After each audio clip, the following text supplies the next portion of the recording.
seguidor, aprendiz, alumno, son las palabras que definen a un discípulo cristiano.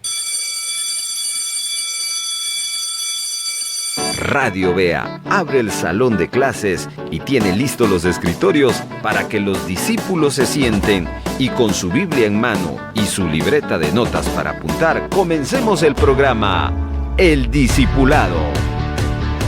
Nuestro propósito es aprender de la palabra para que luego usted pueda enseñar a otras personas. Ahora, vámonos con el equipo de producción porque ellos están listos para presentar el Discipulado. Bienvenidos.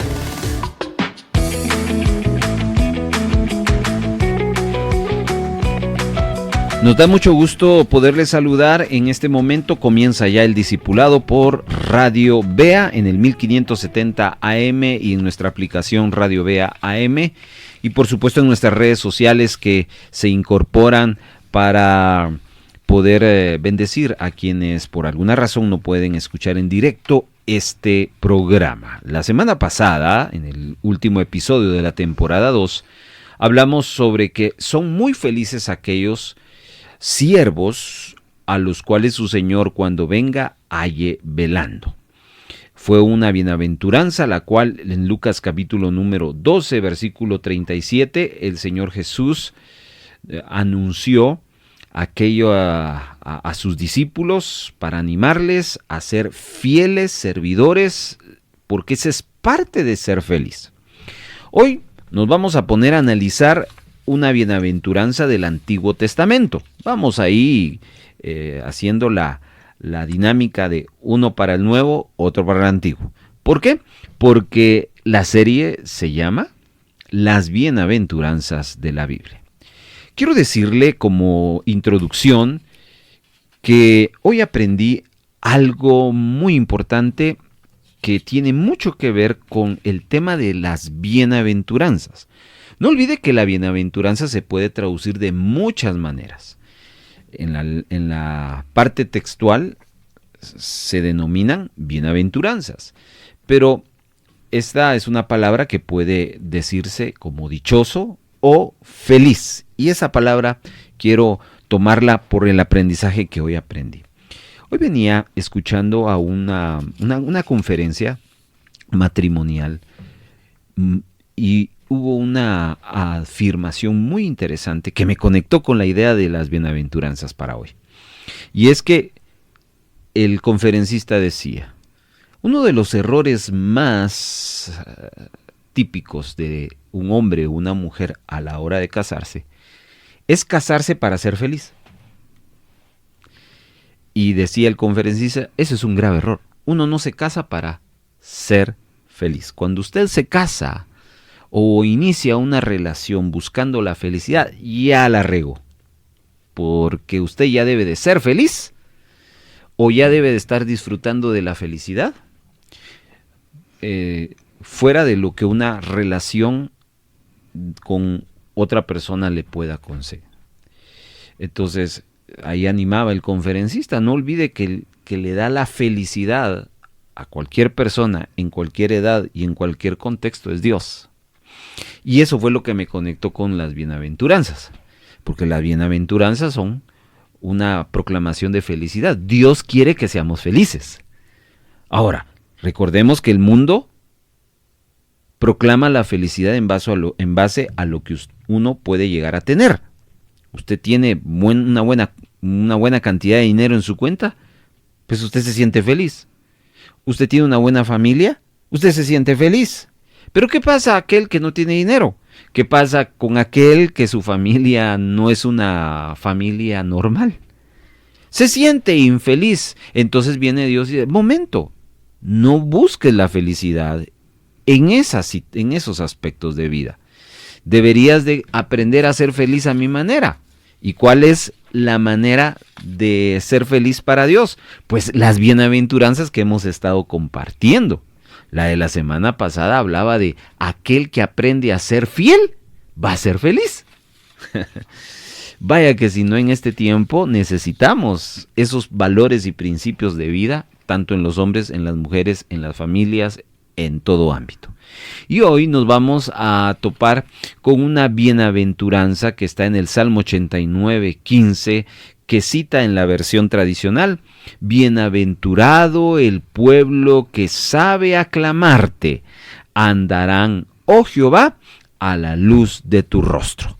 Acompáñenos, juntamente con nuestra hermana Evelyn Díaz y nuestra hermana Esther Torres, juntos aquí en la cabina, desarrollando este discipulado.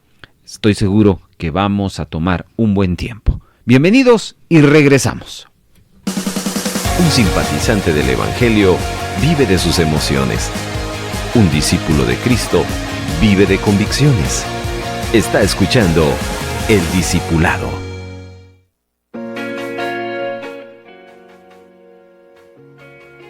Muchas gracias por estar con nosotros en esta tarde. Una tarde en la cual debemos tener un corazón dispuesto para aprender.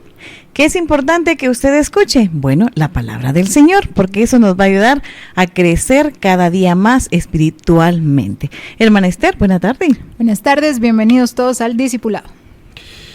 Le animamos a que usted pueda participar con nosotros poniendo su atención, no solo con su atención, sino también uniéndose al estudio, con su Biblia, con su libreta de notas y tomando los apuntes correspondientes para su aprendizaje. Vamos al Salmo 89:15, ya se los leí, pero quiero pedirle aquí a nuestras hermanas que en dos diferentes versiones contemporáneas, ya que no olvide que las versiones contemporáneas nos regalan una perspectiva actual de las palabras, ya que las versiones tradicionales se escribieron hace muchos años atrás en un contexto donde el lenguaje no se había desarrollado, y bueno, y gracias a Dios y a las casas bíblicas que han tenido esa tarea de actualizar un poquito las traducciones. Aclaramos que algunas traducciones a veces sí se van fuera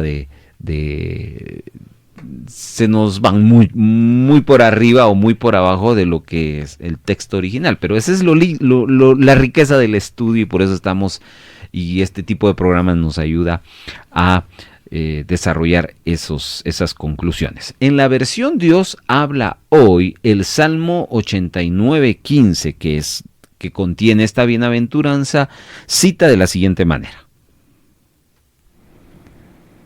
Oh Señor, feliz el pueblo que sabe alabarte con alegría y camina alumbrado por tu luz. En la versión Nueva Traducción Viviente, escúchela en esta versión.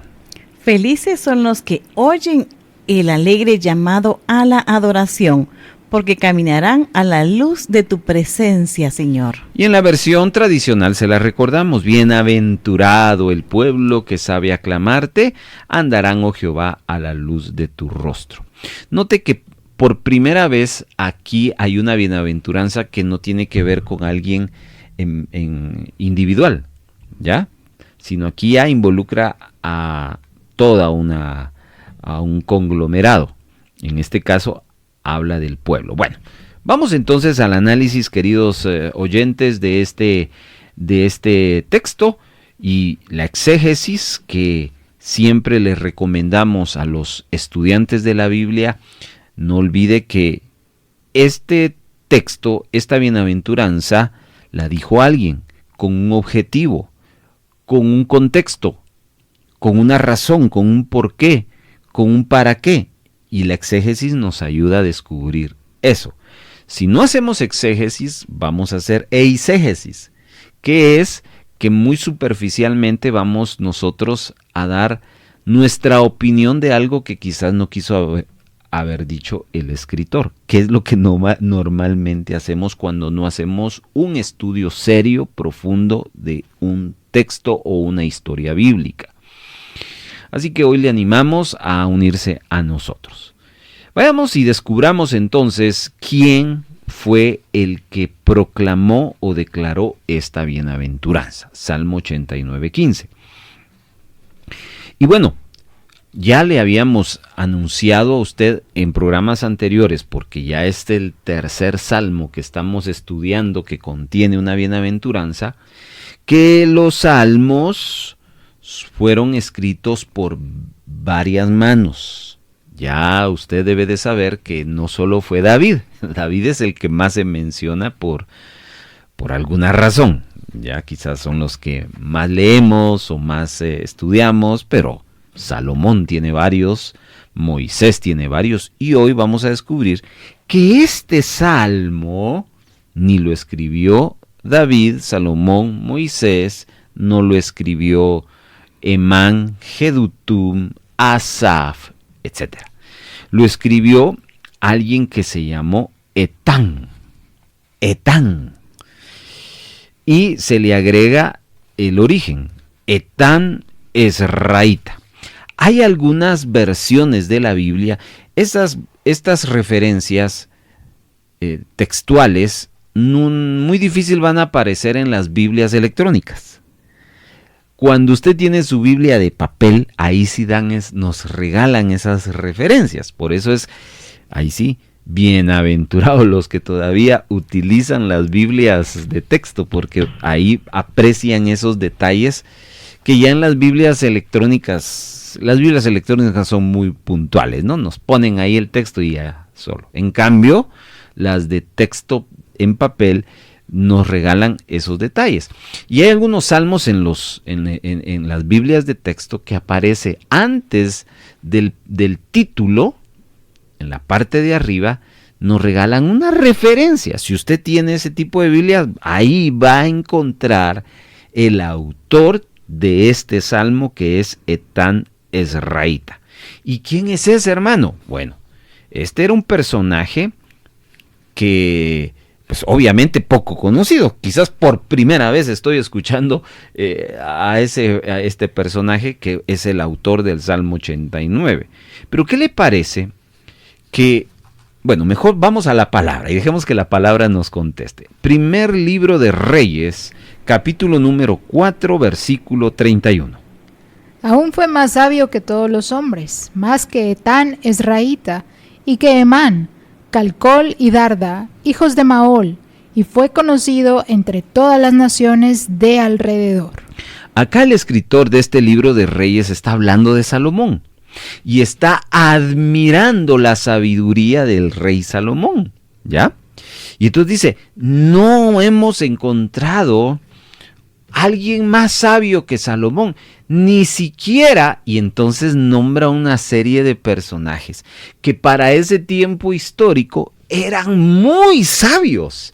Y dentro de ese listado de los más grandes sabios está este personaje llamado Etán Ezraíta. Significa que Etán Ezraíta fue un hombre muy sabio, similar a Salomón, ¿ya?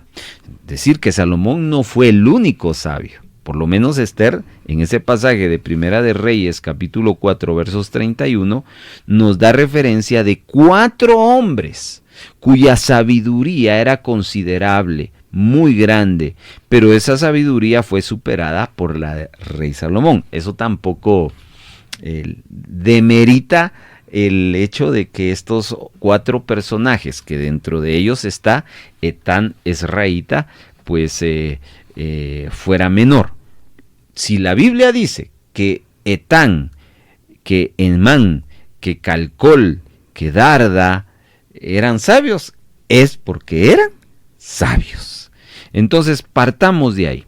Esa sabiduría que Etán Ezraíta tenía, definitivamente, al igual que la sabiduría de Salomón, venían de parte de Dios. Vemos entonces, por ejemplo, hago un paréntesis, nosotros conocemos en la historia de la humanidad personas que fueron sabias también.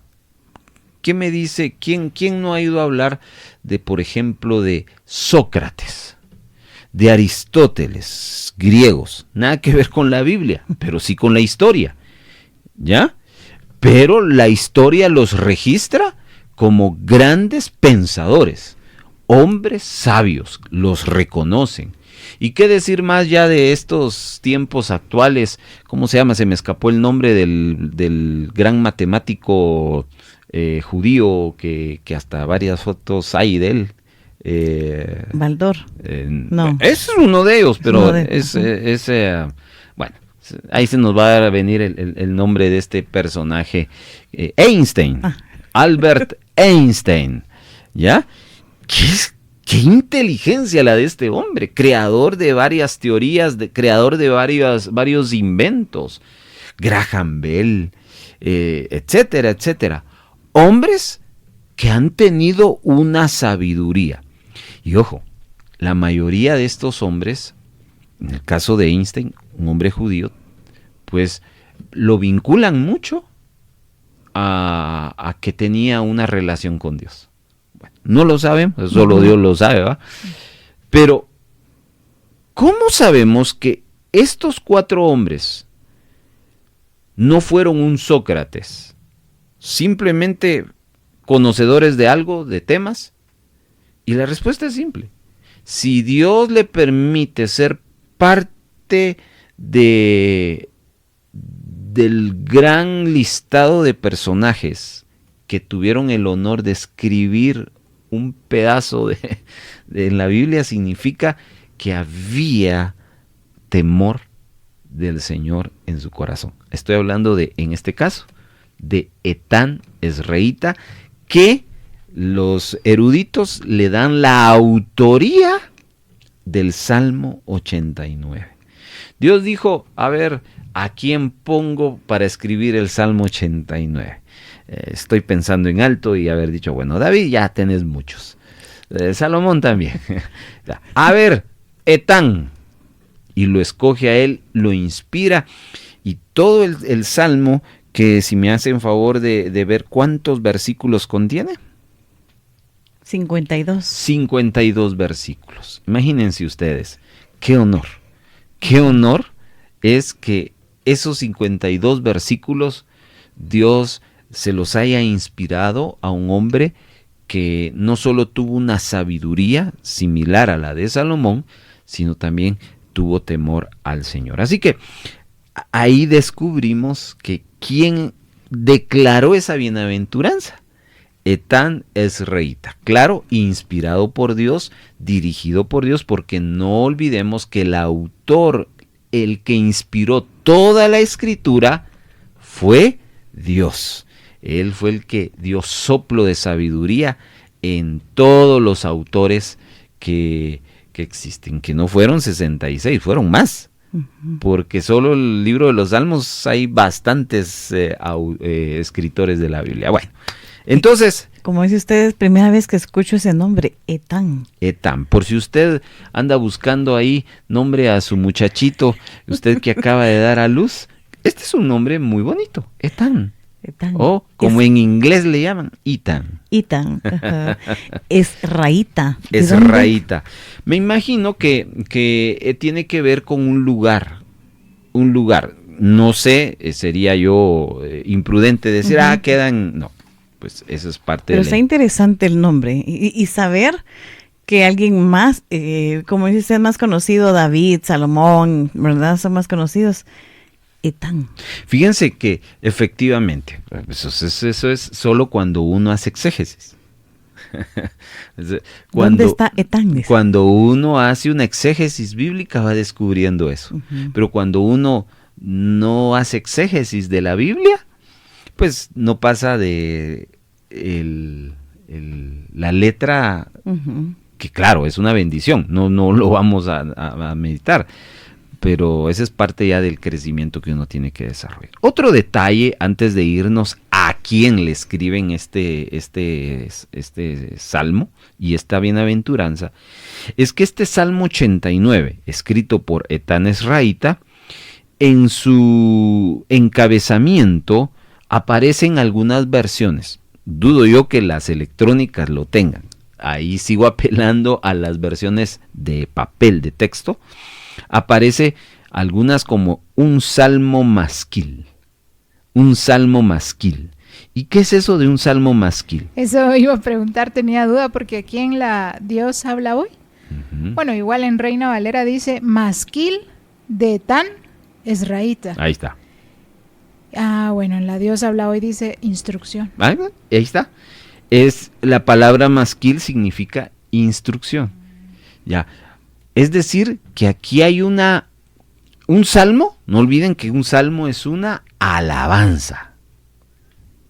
Pero esta es una alabanza diferente a otras alabanzas. ¿Ya? Por ejemplo, dejemos a un lado los salmos. Díganme ustedes una alabanza cualquiera, que exalte al Señor. ¿De cantos? Sí, cantos de actualidad. Poderoso. Poderoso.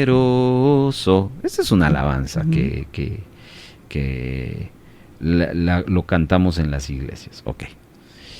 A diferencia de esas, un masquil viene siendo un tipo de alabanza que también exalta a Jesús, pero que también nos recuerda ciertas verdades doctrinales.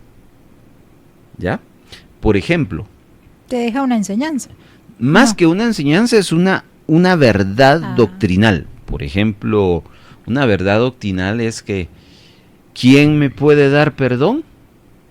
Solo de Jesús la sangre. Esa es una instrucción, una verdad doctrinal.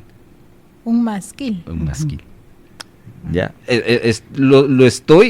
ambos cantos de ejemplo no son salmos, pero solo para que nosotros entendamos la diferencia entre una alabanza de exaltación al Señor y una alabanza masquil. Viene a mi mente el canto de Débora. ¿Qué sería entonces? El canto de Débora, bueno, ese no está registrado como dentro del compendio de los salmos, pero también ese es un buen punto, que hay varios cantos que no están dentro del libro de los salmos, pero sí son salmos. Habría que registrarlo, habría que leerlo, habría que estudiarlo para sacar la conclusión de si es un salmo de alabanza o un salmo masquil. Igual el cántico de Moisés, El ¿verdad? cántico de Moisés también. David tuvo un par de salmos en Crónicas, si no estoy mal, uno en Crónicas y otro en Reyes, y pues hay que ir salmo por salmo. Esa es la exégesis, ¿ya? La exégesis es ¿qué estoy leyendo? Es como cuando ustedes agarran la Constitución de la República, ¿qué están leyendo? Leyes. No están leyendo fábulas, no están leyendo poemas. Y entonces saber qué es lo que estoy leyendo me ubica a un sentido, a un propósito. Porque hay gente que agarra la Constitución creyendo que está leyendo un cuento. Y no es así, ¿ya?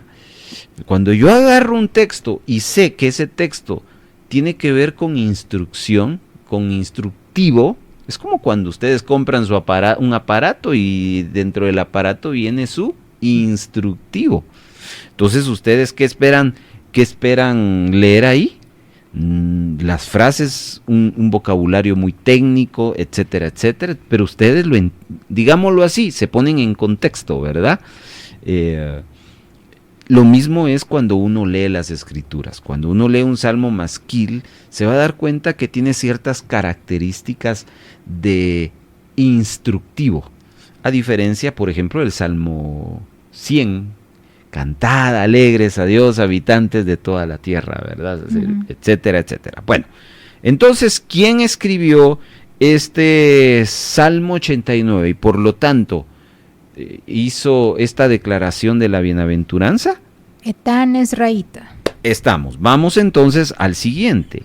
¿A quién le escribe esto? El libro de los Salmos, no olvidemos que fue escrito a los judíos. Ese es otro tema interesante que algún día los estaremos, me gustaría hablar con ustedes. ¿Por qué se le dice hebreos? ¿Por qué se le dice judíos? ¿Y por qué se les dice israelitas? Pongámonos de acuerdo, ¿verdad? O son judíos, o son hebreos, o son israelitas. Eso es interesante y tiene su razón. Tiene su porqué, pero bueno, vamos al hecho de que los salmos, como ya lo hemos comentado acá, es el himnario del pueblo de Israel. Es el himnario de los israelitas. Escritos son expresiones de alabanza que varios autores dejaron plasmados y, como ya lo dijimos, el pueblo de Israel los utiliza no solo como un himnario, sino también lo utilizan para recordar, masquil, instrucción, para enseñar, para aprender. ¿Ya? Entonces, ¿a quién le está escribiendo el Salmo 89? ¿Aquí? ¿Para quién? Para el pueblo de Israel. Obviamente. Eso es a quién, ¿verdad? ¿A quién? Al pueblo de Israel. Al pueblo de Israel. Ok. Les iba a decir. Les voy a leer esto que traigo por aquí escrito. Los salmos hablan al lector de la Biblia de una manera muy particular, porque los sentimientos de aquellos hombres que temían a Dios son expresados en oraciones, en confesiones, en alabanzas, en expresiones de dolor, más abundantemente en otros libros de las Escrituras. Es decir que los salmos es un libro de mucha expresión, a diferencia de los otros libros, los evangelios, los libros históricos, los libros proféticos. Ahí está más limitado el escritor. En cambio, el libro de los Salmos, diría yo, se abrió un poquito más la posibilidad de expresión, ¿ya? Y por eso es que es muy diferente. Cuando uno lee el libro de los Salmos y lo compara al Apocalipsis, a las epístolas, es más bonito el libro de los Salmos. ¿Por qué? Porque el Señor quiso que sus escritores de su corazón expresaran lo que ya hice mención. Entonces, ¿a quién va dirigido esta bienaventuranza? Al pueblo. Al pueblo. En este caso, de Israel, pero también nosotros, ¿ya? Porque no olvidemos que el libro de los Salmos es parte de la Biblia y nosotros creemos en toda la Biblia y practicamos toda la Biblia y creemos que Dios ha hablado en toda la Biblia. Entonces, para nosotros también. Ok, vamos al siguiente punto, que es ¿por qué Etán Ezreíta está declarando en este Salmo 89 esa bienaventuranza? Bueno, quiero decirle que el leer todo el Salmo se encuentra el porqué, ¿ya? Leyendo todo el Salmo uno va a entender claramente por qué. Obviamente por tiempo no vamos a leer todo el Salmo, pero les voy a contar una historia rápida que nos va a poner en perspectiva en este Salmo. Esta es la historia de una anciana cuyo hijo había regresado de la universidad.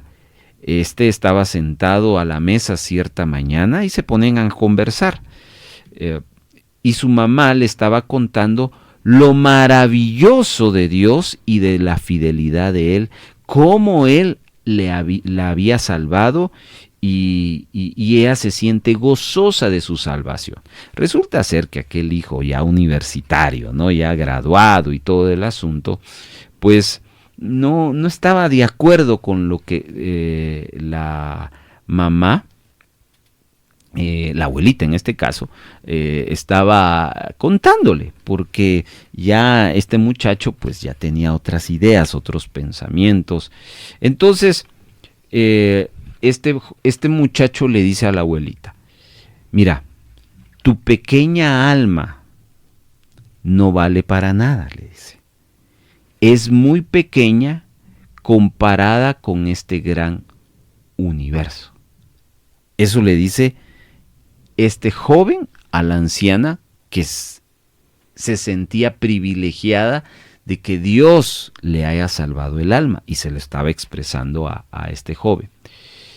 Sigue diciendo el joven: Dios, si existe, se podría haber olvidado de ti. Es más, y él ni siquiera se daría cuenta.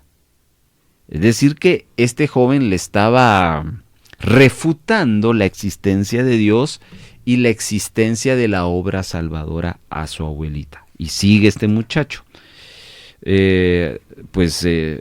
hablándole de esa manera.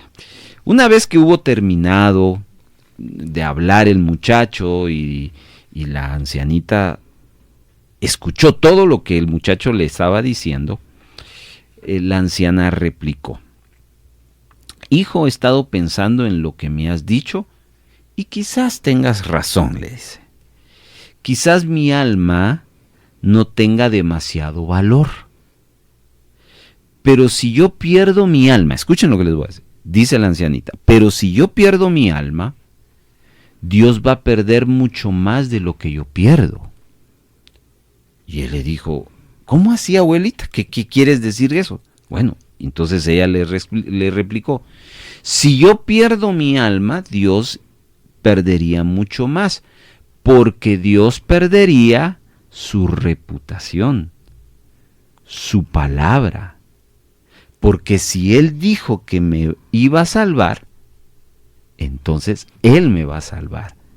Pero si esto es mentira, entonces mi conclusión es que yo creo en un Dios que miente. Y eso es imposible. Con eso entonces, esta ancianita ubica al muchacho, ¿verdad? Profundo esa respuesta, Sí, sí, ¿verdad? Claro, como decimos, la craneó bien. Hasta ¿verdad? nosotras nos quedamos. Y bueno, este salmo habla de que Dios no miente. Este salmo habla de que Dios cumple sus pactos. Por eso, si ustedes me ayudan, en los primeros versículos, a ver, ¿quién me lee los primeros, el 1 o el 2? A ver. Siempre cantaré acerca del amor inagotable del Señor. Noten. Sí. Jóvenes y ancianos oirán de tu fidelidad. Ajá. Tu amor inagotable durará para siempre. Tu fidelidad es tan perdurable como los cielos. ¿Y el último verso 3? Dijo el Señor: hice un pacto con David, mi siervo escogido. Le hice este juramento. ¿Se dan cuenta que haberles contado esta historia ya las pone a ustedes y a los lectores en perspectiva del Salmo? El Salmo, Etán Ezraíta le está diciendo, está alabando lo cabal, lo verídico de Dios. Dios es amoroso, Dios es fiel, Él nunca nos va a fallar. Y sobre todo apela al pacto que hizo con David. ¿Ya? Entonces, ¿por qué estamos diciendo eso? Porque estamos contestando por qué viene esa bienaventuranza. Porque Etán Ezraíta le está enseñando al pueblo en esta alabanza que Dios es fiel y que nuestra salvación no descansa en lo que nosotros sentimos o pensamos. Nuestra salvación descansa en nuestro contexto en la muerte de Cristo, en la fidelidad de Dios en salvar a aquellos que depositan su confianza en Él. Y lo importante es lo que Dios dice, porque Él no miente. Entonces esa bienaventuranza viene a declarar la fidelidad y la veracidad de Dios en lo que Él hace y en lo que Él dice. Y esta bienaventuranza, entonces, bienaventurado el pueblo que sabe. Ya vamos a ir entendiendo, pero creo que este punto es bien importante. ¿Por qué está declarando esta bienaventuranza? Porque Dios es fiel y veraz. Ahí está entonces este punto importante. Y por último, para cerrar la primera parte de la exégesis, ¿para qué está escrito este salmo o para qué está hecha esta declaración de la bienaventuranza? Bienaventurado el pueblo que sabe aclamarte. Bueno, investiguémoslo. Quiero pedirle ahora a Esther que ahí en la versión Reina Valera, en el Salmo 89, me lea el verso 15, 16, 17 y 18. Por favor. Bienaventurado el pueblo que sabe aclamarte. Andará, oh Jehová, a la luz de tu rostro. En tu nombre se alegrará todo el día. y en tu justicia será enaltecido, porque tú eres la gloria de su potencia, y por tu buena voluntad acrecentarás nuestro poder, porque Jehová es nuestro escudo, y nuestro Rey es el Santo de Israel. Ahora, todos estos calificativos que leyó, y hay muchos más antes de estos y muchos más después de los que leyó Esther, Etán nos está diciendo qué felices son aquellos que llegan a entender eso. ¿Ya? Qué dichosos son aquellos que llegan a entender el tipo de Dios que tienen. ¿Ya? A veces nosotros nos gusta, o no nos gusta, sino a veces nosotros solemos, no sé si es esta la palabra correcta, jactarnos de ciertas cosas que a nosotros nos dan seguridad. Por ejemplo, a veces podemos decir, usted no sabe con quién está hablando. Cuando uno utiliza esa expresión es porque se siente seguro de sí mismo, ¿verdad? O cuando uno está recomendando a otra persona, ¿ya? ¿Y será que usted no la conoce? Ya va a ver que le va a quedar bien, dice uno. Uno demuestra seguridad para otras personas. Bueno, si eso pasa en el plano humano entre nosotros, cuando hablamos de nosotros, cuando hablamos de alguien de mucha confianza que lo estamos recomendando, qué feliz es el pueblo que entiende qué tipo de Dios tiene. ¿Ya? Qué seguridad, qué paz, qué tranquilidad sabe que llueve, truene o relampaguee, Dios me va a proteger. Dios me va a ayudar. Y entonces Etán dice, qué feliz es llegar a comprender eso. Qué feliz es el pueblo que entiende el tipo de Dios, un Dios fiel, un Dios que cumple sus pactos. Por eso viene esa bienaventuranza. Y si dice qué feliz es el pueblo que sabe eso, significa o da por hecho de que hay quienes que no saben, que lo evocan, que le cantan, pero que no se han dado cuenta el tipo de Dios que tiene. ¿Ya? Viene a mi mente el hijo pródigo. ¿Por qué se fue el hijo pródigo? A ver, ayúdenme ustedes.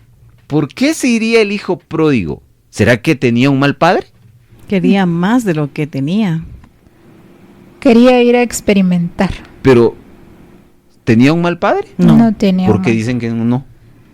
Porque lo cuidaba, él le daba todo lo necesario. Ahí no dice que trabajara. Y es más, le dio lo que él quería, su herencia. Dos razones. Le dio lo que él quería. Uh-huh. Y él cuando regresó, fracasado, ¿qué le hizo? Lo perdonó. Y lo recibió. Entonces lo ahí, restauró. más que evidente que tenía un buen padre. Entonces el hijo pródigo sale no por un mal padre. Uh-huh. Sale por las razones que ustedes ya dijeron. Y hay muchas más, ¿verdad? Quería experimentar, tenía malas juntas, etcétera, etcétera. Se va una temporada. ¿Tuvo éxito o fracasó el hijo pródigo? Fracasó. Va. Cuando fracasa, él quiere reiniciar su vida. ¿Y en quién piensa? En su papá. ¿Por qué? En papá. ¿Por qué él pensó en su papá? Porque la misma Biblia dice que en la parábola que él estando ya con su dinerito, lo malgastó con amigos y todo el asunto. ¿Por qué no buscó un amigo? ¿Por qué no buscó a alguien más de donde fue, sino pensó en su papá? Porque su papá era bueno, su papá no le iba a fallar. Los amigos se desaparecieron cuando ya no tenía dinero.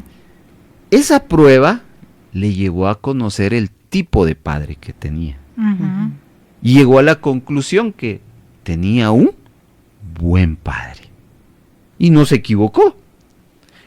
Fue tristemente que hasta ahí reconoció el tesoro que tenía cerca de él. un buen padre. Y por eso es que él regresa y lo recibe. ¿Ya? Todavía se queda, escuchen, no llega al punto de conocer verdaderamente a su padre, porque ¿qué dice el hijo pródigo que pretende llegar a pedirle al padre que ya no voy a ser qué? Su hijo, sino que le haga qué? Un trabajador.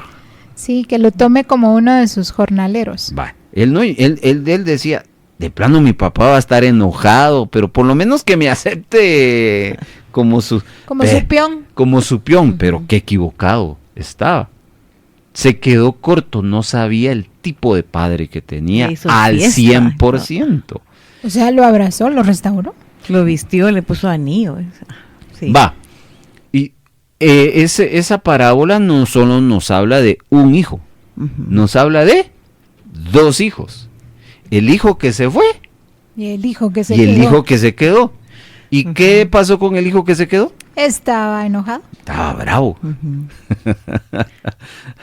¿Por qué? Yo toda la vida he estado contigo y ni siquiera me has dado un cabrito. No hemos hecho una barbacoa. ¿Ya? Pues hagámosla. ¿No? Entonces, tanto el uno como el otro no conocían al tipo de padre que tenían. ¿Me entiende? Esto es solo para ilustrarles que así somos con Dios. No tenemos la idea de qué tipo de padre tenemos.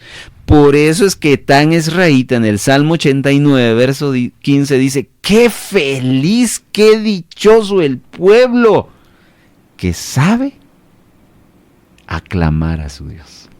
Aclamar a su padre. Exactamente. Sí, como es eso importante, porque aún estando el hijo no se da cuenta del tipo de padre que tiene, ¿verdad? Y así somos nosotros. Estamos con el Señor y nos provee. Y bueno, solo con despertar, respirar, ya tenemos un gran regalo de parte de Dios, ¿verdad? Y así como el hijo que se alejó, no sabía qué tipo de papá tenía. O sea, claro. Ni cerca ni lejos se daban cuenta del tipo de papá que tenía. Hay que conocer más de Dios y más a Dios para saber la riqueza que tenemos con Él. Vamos a un pequeñito corte y al regresar vamos a seguir con la parte 2 de esta exégesis del Salmo 89:15, bienaventurado el pueblo que sabe aclamarte. Un simpatizante del Evangelio responde al llamado, tal vez, otro día. Un discípulo de Cristo responde al llamado, heme aquí, envíame a mí. Sigamos escuchando El Discipulado. Ya que hemos averiguado quién escribió esta declaración, esta bienaventuranza, a quién, por qué y para qué, vamos a las palabras claves que este versículo 15 del Salmo 89 cita. Por supuesto, la primera, bienaventurado, que viene de una variante de la palabra hebrea esher, que es feliz o dichoso. Eso ya lo sabemos casi de memoria, ¿verdad? Bueno, pero hay varias palabras. Una de ellas es la palabra pueblo. Bienaventurado el pueblo. Esa palabra pueblo viene de una palabra hebrea que es am. AM. AM. Así como 1570 AM. O am, de estar rico. Am. No es ¿Qué quiere más? Am. Bueno, esa palabra am significa, escuchen, interesante, ejército, gente, nación, pueblo. O sea, cuando Por eso dice pueblo. Sí. Cuando el escritor Etán dice, bienaventurado, feliz, el ejército. Entonces, lo primero que él piensa es en un ejército. ¿Qué es un ejército? Un ejército es una comunidad. Una multitud. Una grande, pequeña. Pero ¿se pueden ustedes imaginar? Un ejército necesitan un líder, ¿cierto? A los cuales se les llama generales. Los generales son los que guían al ejército. Pero ¿se pueden ustedes imaginar a un ejército que dude del general? Va con miedo. ¿Conciben ustedes que van a tener victorias? No. Por supuesto que no. Por eso es de que es interesante que Etán, más que hablarnos de una comunidad, de una nación, con la palabra pueblo, está pensando en un ejército, un grupo de personas que son afines totalmente a un hombre que los está liderando. Y yo me recuerdo, y perdonen ustedes, de aquella famosa película Corazón Valiente, de aquel histórico escocés que forma un ejército para enfrentarse a los ingleses, ¿ya? Y este era un campesino, no era un guerrero, pero él quería derrocar, y él junta un montón de campesinos, y todo mundo había escuchado del famoso William Wallace, que dice que era un hombre alto y todo un superhéroe, y cuando lo conocen es todo lo contrario, y empiezan a dudar. Y peor cuando ya están en el campo de la batalla, la costumbre era que los ejércitos estuvieran frente a frente y después ya se viniera. Entonces William Wallace, en la película Corazón Valiente, tiene que dar un discurso, ¿ya? Antes de ir a la batalla. Entonces él se echa su discurso ahí. Pero lo que voy a mi comentario es que él provoca que ese grupo de campesinos, que era su ejército, crean en él como su general. Y de esa manera, entonces, cuando termina su discurso, todas terminan levantando sus espadas, sus armas, y le hacen, y pues, miren la película. Esa es la idea de esta palabra pueblo, am, un ejército que es afín a su líder. A eso estaba refiriéndose Etam cuando dice, bienaventurado el pueblo. Otra palabra es la palabra saber, porque dice el texto, bienaventurado el pueblo que sabe.